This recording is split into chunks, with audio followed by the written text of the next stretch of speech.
Hi everyone. I just wanted to make a few comments about the Unit 6 discussion real quick. I apologize in advance. I'm at Starbucks this morning getting a little work done.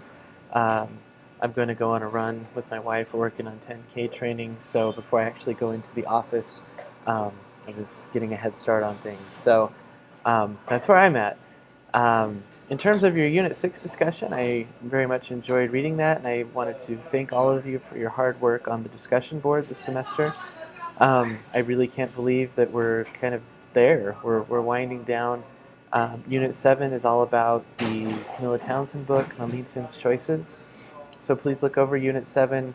Realize that it straddles the week of Thanksgiving, although it's designed to not really have you work during the week of Thanksgiving. So please, if at all possible, take some time off next week to enjoy the Thanksgiving break. Um, Unit 7, you'll just have the discussion posts, which are explained in the learning module, and your book review. So if you have any questions about that, please let me know. You all did a pretty good job of discussing the late colonial period and the Age of Independence. There were a few things we didn't touch on so much, and so what I wanted to do with this last comment section is just give you an opportunity to earn a little extra credit. So I'm going to pose a few questions here.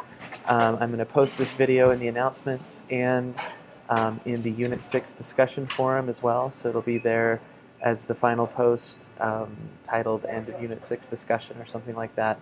I haven't done it yet, obviously. So once you listen to these questions, if you want to respond to any of them, to whatever extent, you can get some extra credit points. If you do a really good job, write a full paragraph with at least one piece of supporting evidence from readings and videos, you can get up to 20 points for each of these questions if you want. Again, this is just a way to kind of fill in some of the things that we didn't talk about as much in this unit's discussion. The first one builds on something that was brought up, which was the casta paintings. And I think you did a good job of thinking about how and why different racial intermixtures were represented in those paintings. Something we didn't talk about, however, even though the issue of why would they have a luxury or an extravagant thing like a painting, something that, or I guess is another piece of that puzzle, is the actual reality that most of those paintings were created in the Americas, but they were created for an audience in the Iberian Peninsula. So in Spain, for example, people would purchase those paintings.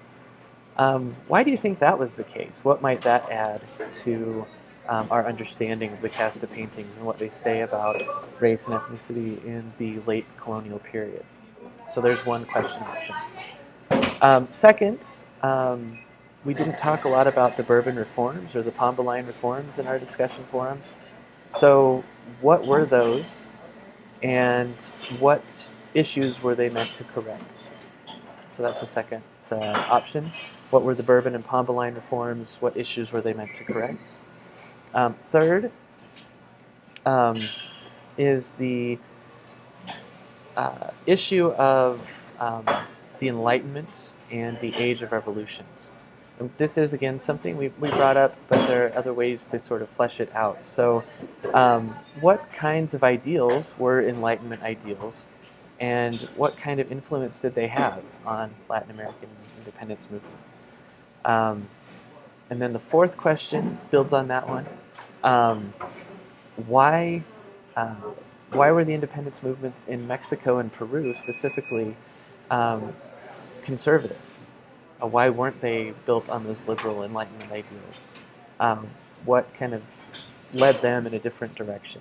Independence was gained, but sort of on different terms than in other places in Latin America, at least at first. So those are your 4 question options, should you desire to do those. One other thing to think about as well, we talked a bit about Tupac Amaru and his late colonial rebellion, some of the violence that he incited against Spanish colonial officials. And some of the questions that we asked and the way we were thinking about that, at least from the way I read it, and it might not have been intended this way, but seemed to sort of condemned the level of violence that he used against those Spanish colonial officials. I don't condone violence, so let me just say that right now. But I wanted to kind of put that alongside the way that we think about the American Revolution.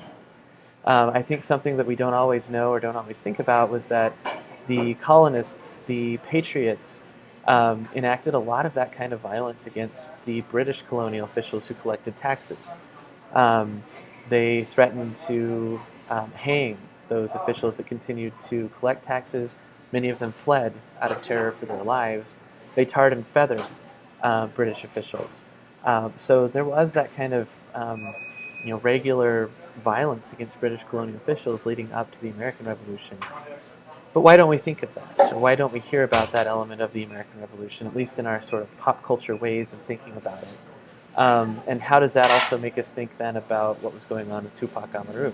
Does that context change anything?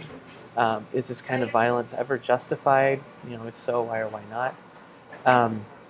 Those are big questions that I don't necessarily have answers for, but they're things that are important to think about. So once again, thank you for all of your hard work this term. We're on that sort of downhill slope where we have the book review and the final project to complete. If you have any questions about those between now and the end of the term, please let me know, and I'm here to support you.